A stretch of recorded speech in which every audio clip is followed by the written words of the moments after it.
Welcome back to the Giant Hot Takes podcast, your home for the hottest takes about the San Francisco Giants.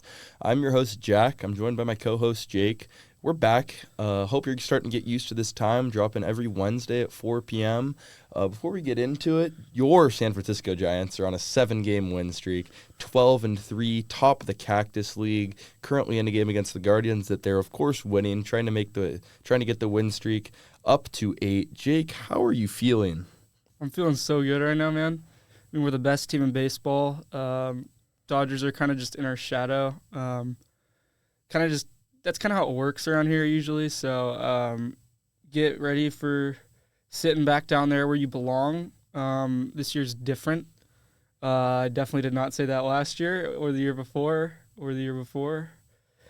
So on and so forth since like 2014. But, something about this team feels really good right now. I mean, as you said, 7-game win streak. Best team in the majors in this entire spring training. Statistically proven. Yeah, I mean, we got the best run differential. We're second in runs allowed, second lowest in runs allowed. And we'll get into some other great stuff that the team's doing as a whole pretty soon here. How are you feeling? I'm feeling pretty fantastic. So before we get into specifics about players, I just want to make it clear this team has some fucking dogs in them. They have dogs. The dogs are out here barking early in Arizona. We're fired up. I mean, 7 straight, that isn't a fluke. These are all Major League players trying to make Major League rosters. So Giants are playing good. Started all off last Thursday, game against the White Sox. Yes, it is the White Sox, but it's still an MLB team. To start this game off, we have a Justin Verlander, Hall of Fame Justin Verlander, former Cy Young champion.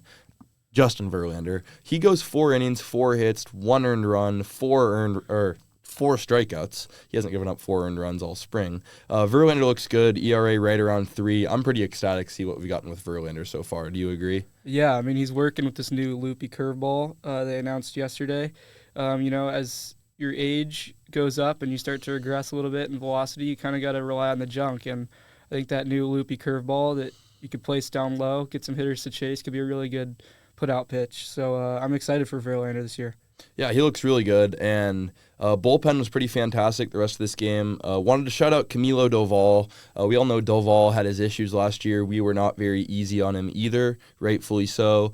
He's had some issues holding runners on, throwing strikes. He's responded in a big way this spring. He's got 6 appearances, 6 innings, 1.5 ERA, struck out 7, just 1 walk. So we're going to get into it a little bit later about how many strikes this team's throwing statistically, and we know is a huge point of emphasis coming in. So it's just really great seeing a guy like Doval, who isn't known as like the best teammate around, really taking it upon himself to throw strikes. Isn't it great to see? Yeah, I mean, we all know his potential. He could be one of the best closers in the league. And I mean, when you got a guy like Ryan Walker in front of you who's kind of got his spot solidified right now, I mean, it's going to push Doval to kind of chase for that spot again. I mean, it's not going to come easy. Walker's another one of those guys that could be at the top of the game when he's in his moments. So it's going to be a battle between the two, and I love to see it because one of them is going to end up with the role and the other one won't. So hopefully they're just constantly fighting all season, and hopefully both sub-3 ERA this year. Yeah, hopefully they just turn into the best 8-9 punch in the league, or probably 7-9 with Rogers mixed in between. I mean, there's a role for both. Hopefully they push each other to get better, and it's just a consistent battle, as Jake said. Now to the fun part, which usually isn't the fun part about the San Francisco Giants when you're talking offense. Start this game off, Matt Chapman, 2 for 3, 2 home runs, 3 RBIs. Let that sink in, 2 home runs, 3 RBIs, 2 for 3 day. 20 ABs this spring, 550 average, 1,804 OPS, 4 home runs, 11 RBIs, and a couple doubles in 20 ABs. This guy's swinging the best bat in the MLB right now. No exaggeration. How locked in does he look at the plate? I love it. He's not chasing a lot. He's not striking out a lot. He's putting the ball in play every time. He's hitting it hard, and he's finding gaps. That is the exact thing you want to see out of a guy in spring training, especially one who's a leader for this team after signing a big contract. I'm so excited to see him this year. We know that he has a chase problem sometimes, and he's been looking really good this spring. Hopefully he can translate some of that towards the actual season, which I'm sure he will, knowing the player that he is. So, Platinum Glove defense, elite bat right now. What more could you ask from the hot corner? Yeah, no, and just even in the games that we're watching, I forget what game it was. It might have been the Royals game that we streamed. Like immediately, 5-6 hole, clearly Adamas's ball. Chappie ranges to his left, spins, throws him out, and then he makes a bare hand play, and then he makes an absurd play on his backhand side. So I mean, he's just out there laughing, having a good time, just making some of the most mind-boggling plays possible. I forget what other game it was. Me and Jake were watching, and it was like a ball to left field, pretty much on a one that hop. was yesterday. Yeah, yesterday, and like he doesn't make the play, but like it's ridiculous for even expecting him to make that play. He almost had 8 him, steps too. onto the grass. Yeah. Yeah. Some like Machado Orioles moment. Yeah, no, but I mean, he's quite a bit better than Machado. Yeah. We all know that. Other points from this game, Jung Hoo Lee goes 1 for 3 with a home run. Him and Chappie actually went back-to-back, if I'm not mistaken. He looked fantastic. His swing's just a revelation. How great is it to see him just healthy? We talk about it every show, but it is worth mentioning because he's that special. I just saw him gonna be. I just knew he was gonna be a star since the day we got him, man. That MLB The Show card in 23, 22, World Baseball Classic card. Great swing. Like that card a lot. I mean, translates to the game pretty well. I mean, we know what this guy can do. Unfortunate injury last year, pretty early on in the season. Not quite early enough to be Rookie of the Year eligible, which kind of sucks. But we're chasing titles, not just straight up individual rewards and accolades. So I'm looking forward to the guy a lot this year, man. I mean, I've kind of given him high hopes to live up to, but I don't see why not, man. No, he's surpassed everything I've kind of expected this spring. He's come out showing some power. That's kind of the knock on him, not much power. He's got the power.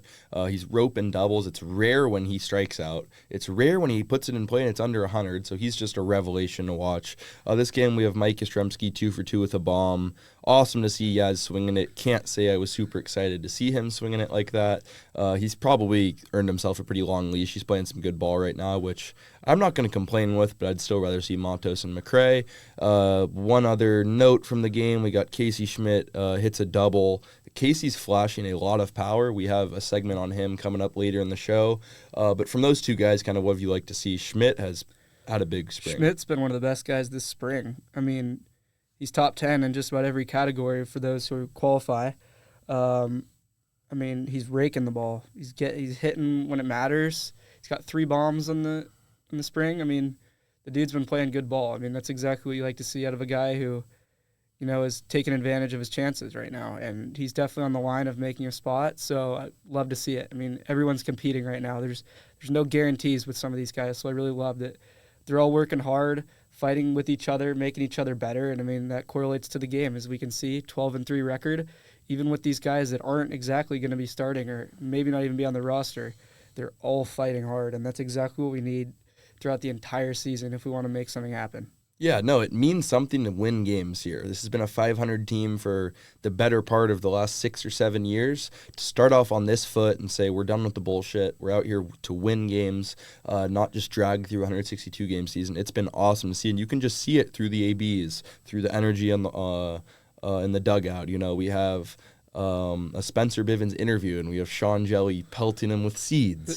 The vibes are high. It already has a different feel this year. I know some people say to not read into spring too much, and I agree to an extent, but a lot of this stuff is translatable and not stuff that this team was doing the last couple of years. Rolling into the Royals game, Giants take this one 7-3. Very rare because our starting pitcher was Keaton Wynn, who we usually call Keaton lose because all the guy does is lose. Keaton works out of a jam early, goes 2 innings, 4 strikeouts. You know, he's not a starter for me, but I think he can provide some value in the long relief. That splitter's good. I'm never going to buy a Keaton Wynn jersey, but it was good to see him throw well this game. I mean, yeah, he hasn't been given a very big sample size. He's only thrown 3 innings, hasn't allowed a run in that. He's got 5 strikeouts, but I mean, you can't expect much from a guy that, you know, hasn't really produced well in the past. But he's pitched well for what he's been given. So I hope he can get a couple more opportunities this spring for sure. Kind of see what we're working with, because he's one of those guys that's also kind of fighting for his spot, along with a couple of the other young pitchers that might come out of the bullpen. But with what we've seen, solid. But definitely not going to keep my hopes up on him because, you know, as I said, we've kind of seen what he's done in the past. Yeah, no, not a huge Keaton Not a huge Keaton Lewis guy. Very good day from the bullpen. Besides Garza, Walker adds an inning, just straight ground balls. Eric Miller, don't know if it was his first one of the spring, but he obviously had the injury early on. Eric strikes out the side, gives up a hit, 1 inning, 3 strikeouts. And I don't know that it's a hot take here. Eric Miller might be our most important bullpen arm this year, being our only lefty. Yeah. Pretty shocking. We're really going with one lefty. We'll see if Lucchesi makes it. But what do you see with Eric Miller? I'm very high on him. Dude, Miller's been so solid. I mean, as long as he can throw the ball in the zone and just stop throwing those meaningless high fastballs that are just so easy to take, he can be a really disgusting pitcher. I mean, he's got that filthy arm slot, hides it behind his head for quite some time, and then comes out with up to 100-mile-an-hour fastball from the left side. I mean, the guy's great. Great guy to come in, either to start off a game, pitch an inning or two, and then come out, or come in the 6th when someone's not doing too well or whatnot. But he's just a great guy to have in there. Definitely wish we had a couple more lefties, but this guy, I think, could be one of the best guys in our pen for sure this year. I think our pen's super underrated, I'm not going to lie. I really do hope that how we're pitching now correlates to the season because, I mean, yeah, it's just been so good. And then Ragsdale. Carson Ragsdale. Yeah, Ragsdale. It threw 2.2 innings, 4 walks. I know the 4 walks doesn't sound very amusing at all, but watching it seemed a little bit better than what he actually did. He got through some jams, didn't allow any runs, only 1 hit, 3 strikeouts. So he fought. He's out there. He wants to be out there, obviously, being a guy that probably won't make the roster. Took over the nervous thoughts and got through those two and a half innings that he pitched. So, I mean, the 4 walks doesn't sound nice, but he really did get through it. So I'm going to tip my cap to him there. Yeah, no, very good guy for you guys to watch this year. I assume he'll start off with the River Cats. Ragsdale, 6'8", 225, 4th-round pick out of the University of South Florida. So he's got very high upside with Jake. He was just out there battling, kind of a Sean Jelly type, a little bit shorter, but very fun to watch nonetheless. Yeah, pretty good day offensively again. You're going to think that we're just repeating the same game, but Matt Chapman went 2 for 2, 3 RBIs, and hits another bomb.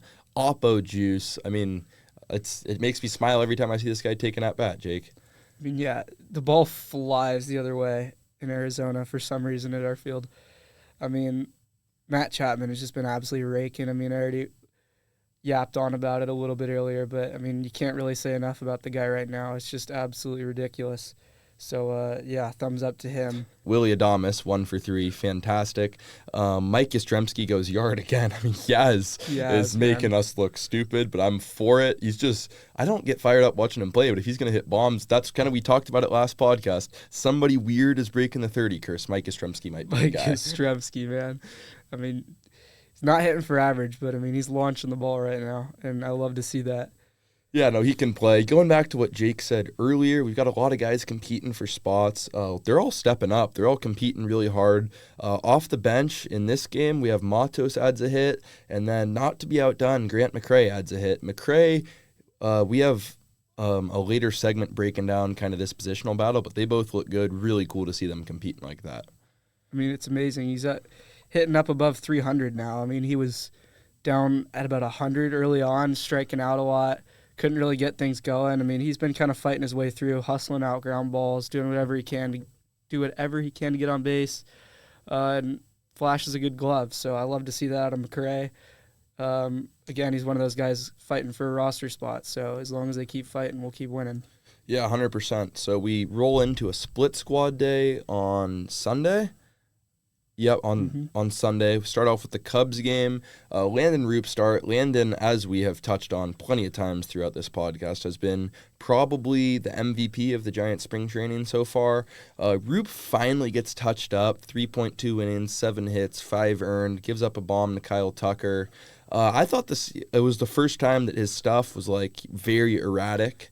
Kind of stunk to see, but I'm not really that worried about it. You can't expect him to stay perfect all year, but definitely kind of a weird game there from Roop. What did you kind of see as the issues there? I mean, he pitched well. He didn't walk anybody. You know, he threw his stuff. The Cubs are just raking the ball right now. I mean, they're the only team hitting above 300 right now as a team in the spring training leagues. And, I mean, we're in second with about 275. So they're a wide margin ahead of everyone else when it comes to hitting the baseball. It's going to happen. They're a good squad this year for sure. But, you can't be perfect. Roop's still a young guy. He's got a lot of time to develop. But yeah, he's been really good this spring training. He's beating everyone's expectations, which I love to see. And yeah, so definitely don't give up on Roop. Cubs are just a raking baseball team right now, so he just kind of ran into him at an unfortunate time. Stuff looked good, just they were hitting it. Yeah, stuff was good. Pretty erratic spot-wise, but, I mean, that's to be expected. And a guy like Kyle Tucker will make you pay. I wouldn't panic too bad about that. He'll be totally fine. He'll bounce back. Speaking of bouncing back, he gets touched up there. Giants bounce back, win this game 8-6. Incredible stuff. I'll start here. I think my favorite swing from the afternoon was Casey Schmidt.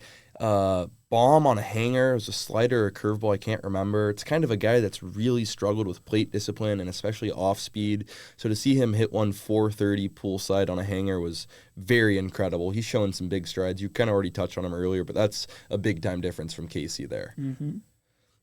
We got Wade. Ceballos. How about Ceballos, man? Coming in clutch in the 9th inning. Sabin Ceballos, go-ahead bomb in the 9th, 3-run shot.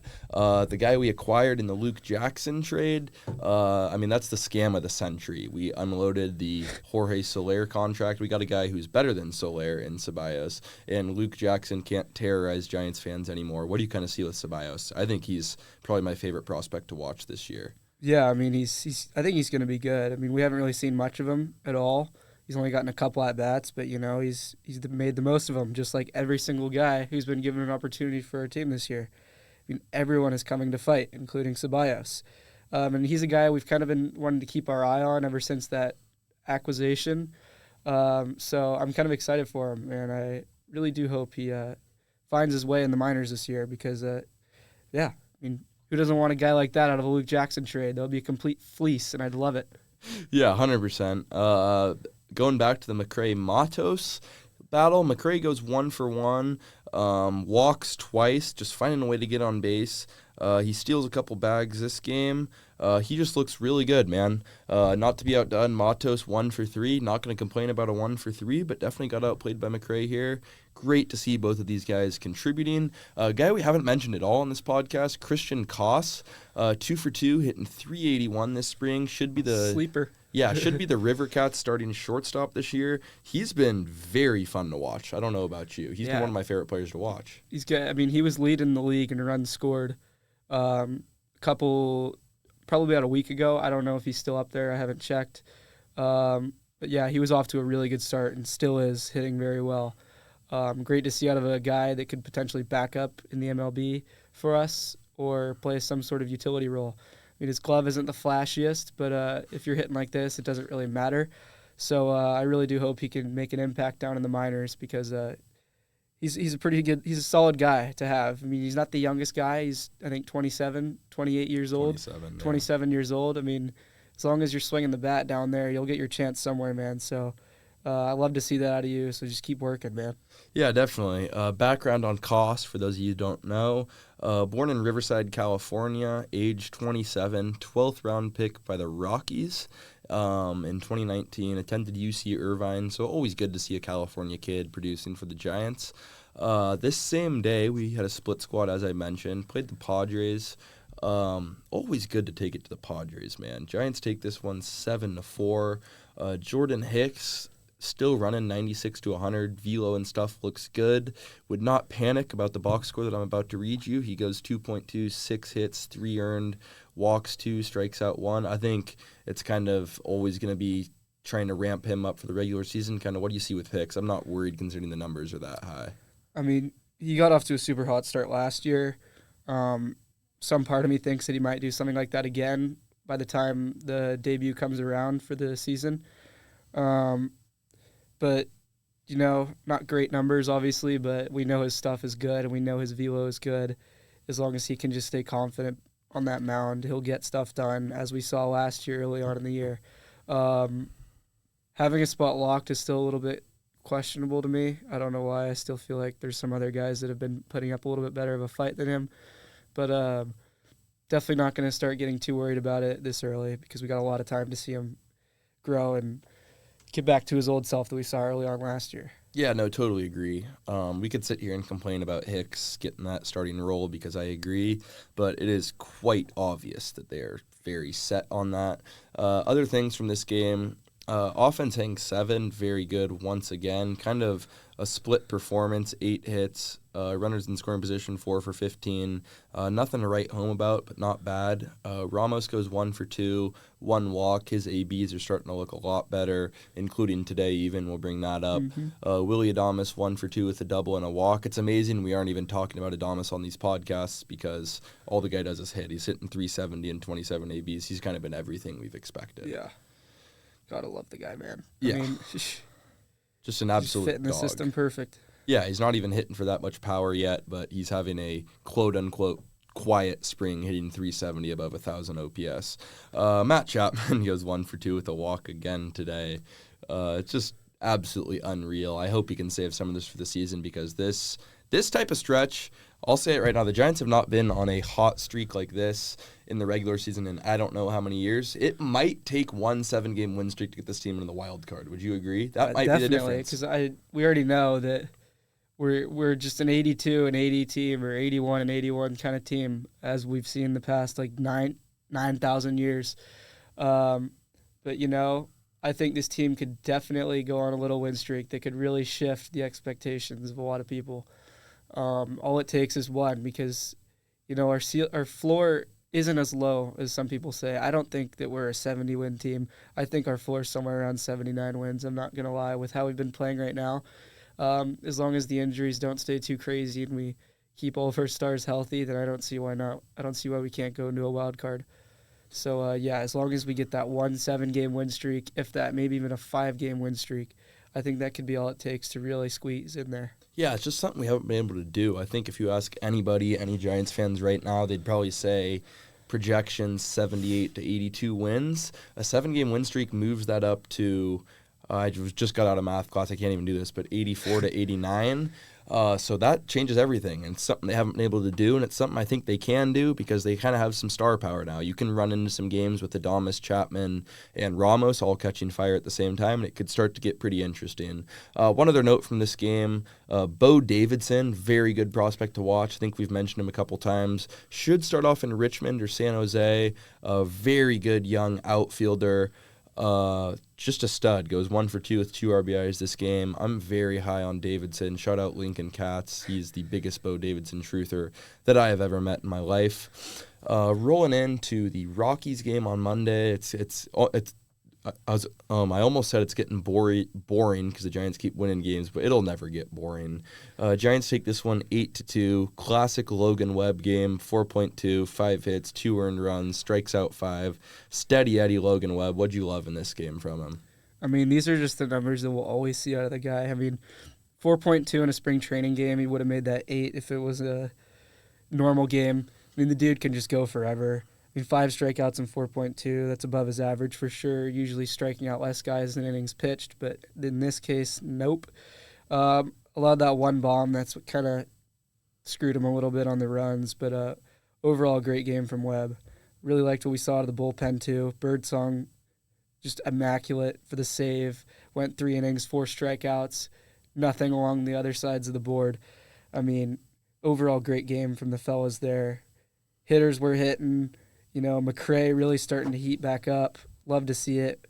When 2 for 3, scored 2 runs and got a walk. I mean, that's what you want out of a guy that's fighting for a leadoff spot at some point in the future. So, hands up in the air for McRae, man. I mean, Casey Schmidt, balling, as we said earlier, keeps it going. I mean, the whole team was just kind of fighting there. Only 7 strikeouts, too. I mean, that's something that we never see out of our guys. We're usually getting somewhere around like 13. So really love to see that, especially out of a team that's not going to be starting this entire time. To see them putting up a fight is just awesome.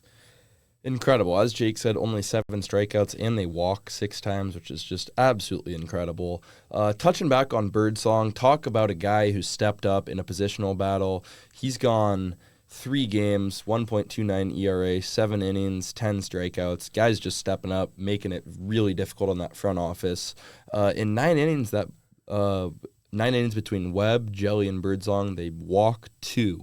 So, Jake, you want to share that stat you gave to me last night? I mean, about the ability of this team to throw strikes. I mean, yeah. So we have walked, I think it was 41 guys this entire spring. The second place team for the least amount of walks is up to 59. All right? So you let that sink in. We have 18 less walks than the second lowest in the entire league this spring training. 18. I mean, if you can keep that number just low, it doesn't even have to be the lowest, because as you can see, we're dominating without walking people. If you keep that number somewhere around bottom 10, bottom 7, you can win a lot of ball games with that. I mean, pitchers are just coming to work this spring, and I just love to see it, man. I mean, we're a team that has walked a lot of guys. We've got some guys that can't control it, and all of a sudden this spring, everything's going perfect for the guys. So I just love it a lot. Love to see that. Let's keep it rolling. No, I'm just sitting in my chair here. We'll have our cameras back here in around May once we head home. It's hard to film in here, but I'm just sitting here smiling hearing Jake talk about those stats. I mean, it was a big point of emphasis if you heard Posey or Melvin or anybody else talk about how this team needs to put the ball in play, which they've been doing a better job at. They need to execute situationally. They made it a huge point of emphasis. This team is hitting with runners in scoring position, getting guys like Adames, Chapman, etc., to buy in. And then kind of the last one, major one, was we walked too many guys last year between Snell and Ray and that bullpen. And this team has walked the least amount of guys by probably 20% in the entire league so far. So it's awesome to see the full-on buy-in. As Jake said, and as we've kind of been saying, we give the credit to Posey because it's hard to not command a presence when you have a guy like that in the front office. It's just a breath of fresh air into this organization.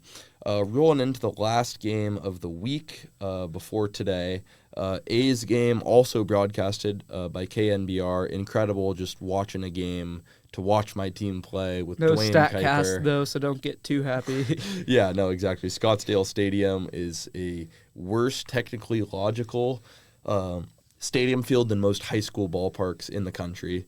But very good stuff from Verlander. Kind of the first time we've gotten to watch him live. Verlander goes 5 innings, 4 hits, 1 earned run on a hung breaking ball the other way. As Jake said, it might be 100 feet to right field at Scottsdale Stadium. Verlander strikes out 4 he goes up to 96. I was pretty surprised to see that because, as Jake said, there's no StatCast.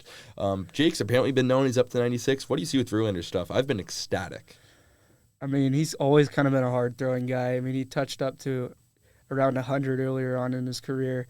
I mean, a couple years ago with Houston in his Cy Young year, he was still up to 98. So he hasn't regressed that much velocity-wise, only 2 miles an hour. I mean, love to see it. 96, I mean, that'll live all day. Kind of knew he was somewhere around that 94, 95 range, but punching up to 96 is always an eye-opener, and it's great to see. Probably won't keep that around there the entire time just because he's 42 years old, so you probably don't want to abuse your arm a little bit because he's a little bit injury-prone, as we all know. But love to see it, and his stuff's been working great for him this spring, so yeah. At 42 years old, I would make a solid argument that throwing 96 is more impressive than Tom Brady winning a Super Bowl at whatever he won. So hot take right there. Justin Verlander is better than Tom Brady. Jung-Hoo Lee, first inning. This is the epitome of everything I just talked about, how this team is different and bought in approach-wise. We start the game off with a Ramos strikeout and an Adames strikeout, I believe. Jung-Hoo Lee hits a probably 415-foot double to center field, horribly played by the center fielder. Don't let Jake take away from Jung-Hoo Lee's shine there. And then immediately after, Chapman destroys a single, so we get no runners on, 2 outs to a run. I'll let you. I'll give you the floor here to talk about that, but incredible seeing them score a run there. We haven't done that at all. And catch this. Flores absolutely belts a double.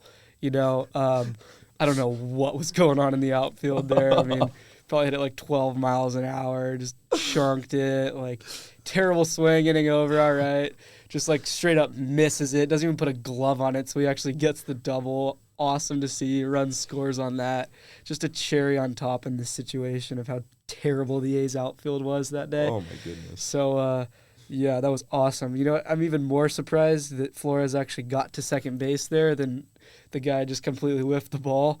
So, I thought Flores would probably just be walking back to the dugout or leg cramp on the way to first or something. But, he actually got to second, which was really the craziest part about that entire sequence. There's a lot of crazy parts about that sequence. As Jake said, you get the Jung-Hoo Lee. I mean, you need to watch this inning if you haven't seen it. This guy's running around in circles in center field, doesn't get close to Got his getting a head cut glove off. on it. Jake could have made the play. And then Flores hits a 60-mile-an-hour fly ball. Guy loses it, doesn't communicate, just standing there. Center fielder doesn't come over. Flores somehow gets to second. Horrible throw, just shocking. It's like, oh fuck, the Giants are already up 2-0. That was pretty much all that I remember from that game. That was just a shit show. Adames goes 1 for 3. Max frickin' Stassi hits a home run. Great for him. Patrick Bailey gets a hitting righty. How great was that for you to say? I know that got your Awesome. Your juices flowing. Yeah, I mean, he's got no pop righty. But, it makes them more eligible when they throw lefties because, I mean, lefty is always a challenge, especially for these guys at the top of the game. If he can just keep working that right side, I mean, the sky's the limit for him.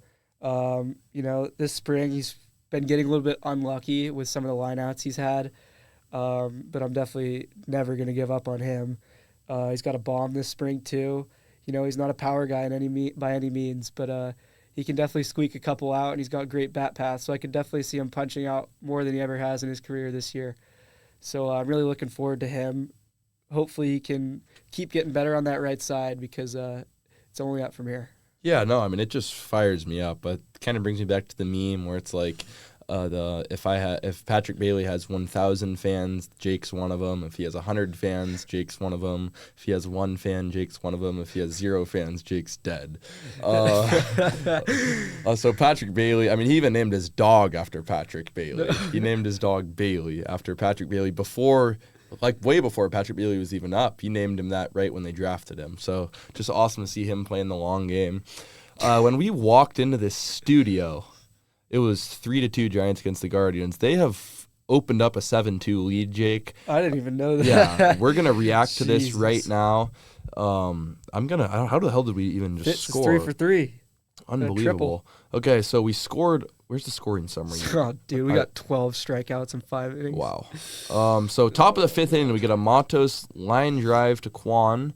Tyler Fitzgerald scores. Casey Schmidt single on a ground ball to center fielder. Matos scores. Wisely singles on a ground ball to left fielder. Stephen Kwan. Casey Schmidt scores. So we'll dive into the box score here. Clase still sucks, by the way. Oh, he's got the yip still? He threw today? Yep. Wow, holy shit. He goes 0.23 earned. We apologize for just reacting like this, but the game's still happening. We got Ramos is currently 1 for 3 with 2 strikeouts. Classic Ramos. Dude. 12 Ks is in 1 walk, bro. Like, that is awful. Yeah. We're just swinging at everything. We got Fitz is 3 for 3 up to 318. I mean, fantastic to see. Shit, he's good. Matos is 1 for 3, 2 strikeouts. Very rare. Encarnacion 1 for 3. Casey Schmidt, wow, Jesus Christ, everybody's striking out. Yeah, I know. Casey Schmidt, 1 for 3, 2 strikeouts. Brett Wisely, 1 for 3, 2 strikeouts. David VR, 2 for 3. David VR might make this roster. No, Dude, I'm kidding. Yeah, I know. He's like the 18th string first baseman. Yeah, and if I told you that one of the only guys who hadn't struck out today was Grant McCrae, what would you think about that? I would have told you that you were probably high out of your mind. Yep. And I don't even smoke. Let's see. I'm getting a call from my dad right now. Unacceptable, actually. Oh my, we're actually stealing bases too. Matos stole, Schmidt stole, Wisely stole. Yeah. Wisely's got 2 errors. Dude, he's actually disabled in the field, though. I'm not gonna lie. We saw that last year. That might get us canceled. Sorry, I don't care. Okay. He apologizes for that. Lou Trevino's in, so we'll stop that little tangent. Giants are up 7-2. We're going to the next one. We've talked a lot about it today. Justin Verlander, electric. Velo is up. Off speed looks fantastic. If he can stay healthy, is it fair to say he could be a legitimate X factor for this team? Definitely. I mean, he's a veteran presence. As long as he could stay a solid 3 guy, that's more than we could ask. If he could stay below 4 ERA, that's still more than we could ask. I mean, I feel like Ray is going to be so good this year. Yeah.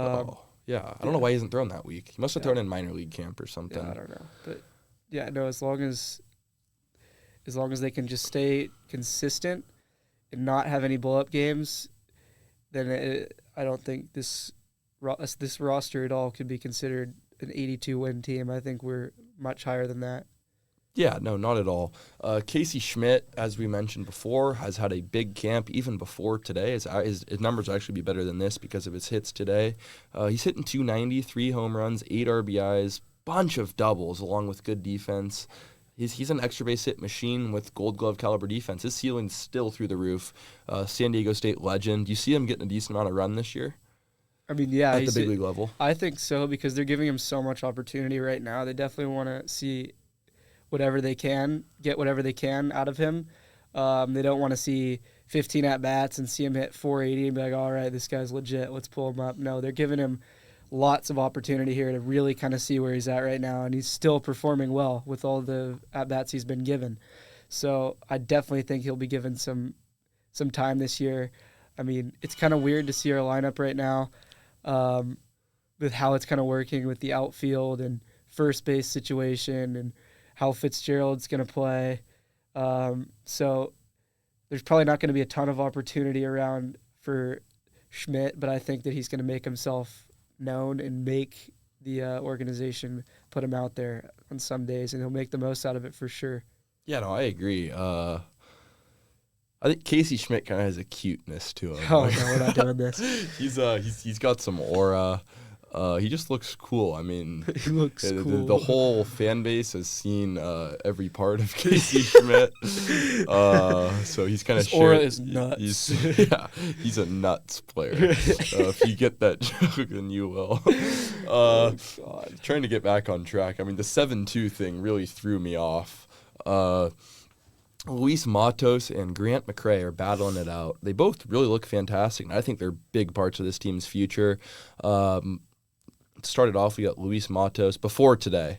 35 ABs, 343, 2 doubles, 1 home run, struck out twice, zero walks. Yeah, he doesn't like to do that. It's kind of what you get with He loves to Matos. swing. Grant McCray on the flip side, 27 ABs, 1 double, 1 bomb, 4 walks, 10 strikeouts, 4 stolen bases. So almost like the opposite player. One guy can't get the ball in play, one guy gets the ball in play.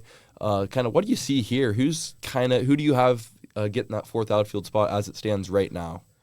I'd probably have to say Matos because he's not striking out a lot, and that's kind of a thing that we struggle with as a team, and you kind of want to do whatever you can to avoid that struggle. But McCray said on an interview, I think he said he wants to be a 60 to 70 stolen base guy, which is nuts. I mean, he's got 4 this spring. I mean, if you can get on base and you could start walking even more and striking out less, then I definitely think that you could put up those numbers. I think you can run on pretty much everybody, but the problem is you just got to get on base, man. You got to get to first base.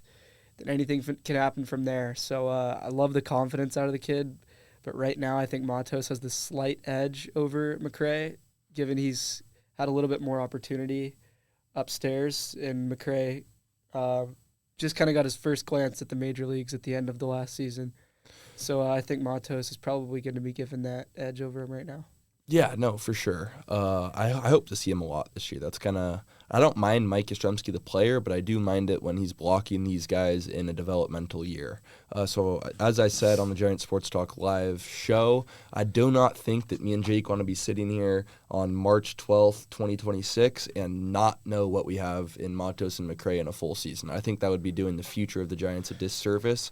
So I would love to see them just kind of figure out what they have. Mm-hmm. I think McCray probably needs 100, 150 ABs in AAA to prove that he's really walking that much. But, I mean, he's a valuable guy that can help us win games this year.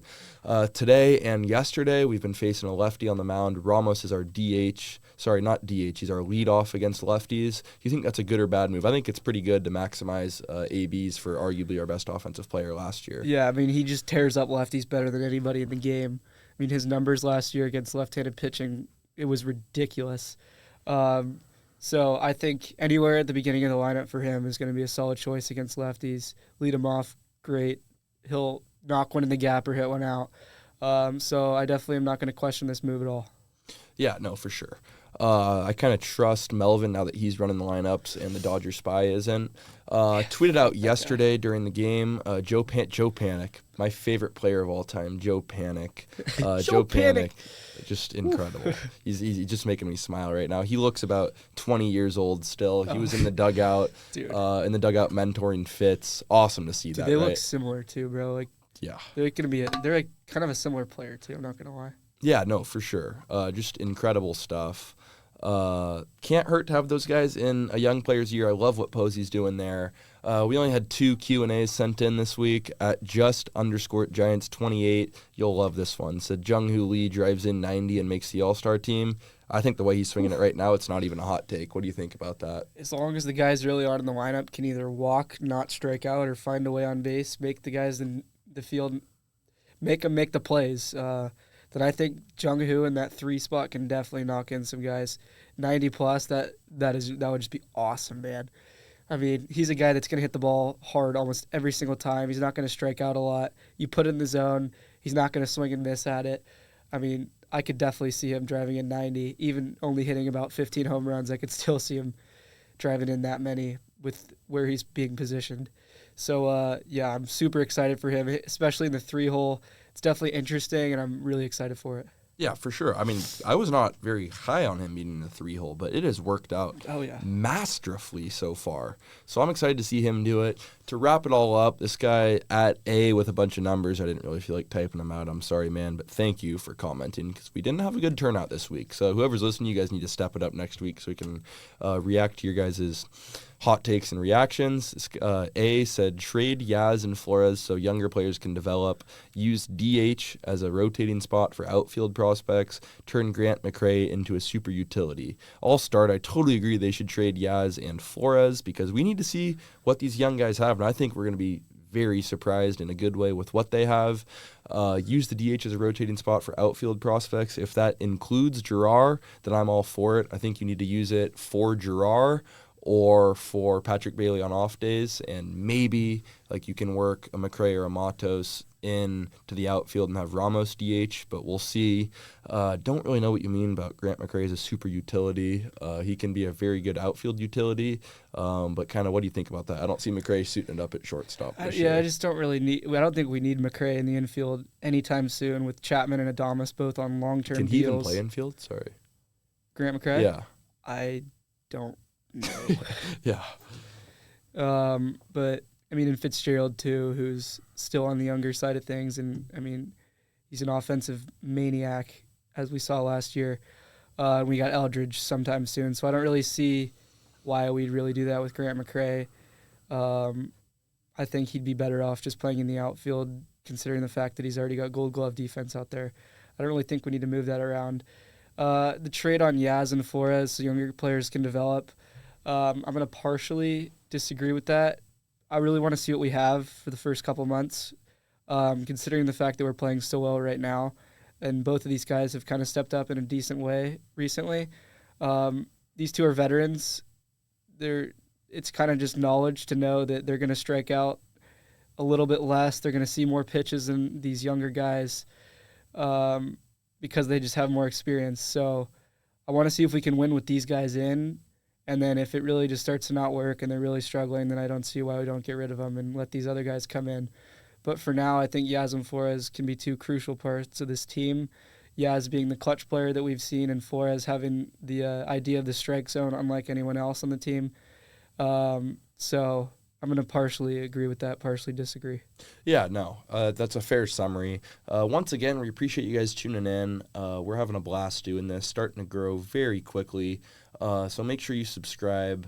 We'll be back here in, try to say 24 hours in a week. Appreciate you guys tuning in. I'm Jack. And I'm Jake. Thanks for tuning in.